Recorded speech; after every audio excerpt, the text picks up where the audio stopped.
So I was asked what was one piece of equipment I had to buy with my RV that was very important um, from purchasing my RV. And this surge protector. And I'm gonna say get you a good surge protector because if you at a location and you have a situation with your power or something go wrong, it won't short out your whole unit. I had a situation with some power and I didn't have a surge protector and I lost my converter and my microwave.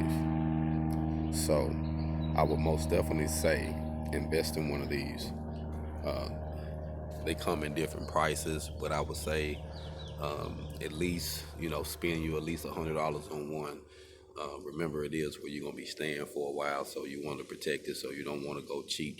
But I think the $100 one to do this one right here was a few $100. I think I paid three for it.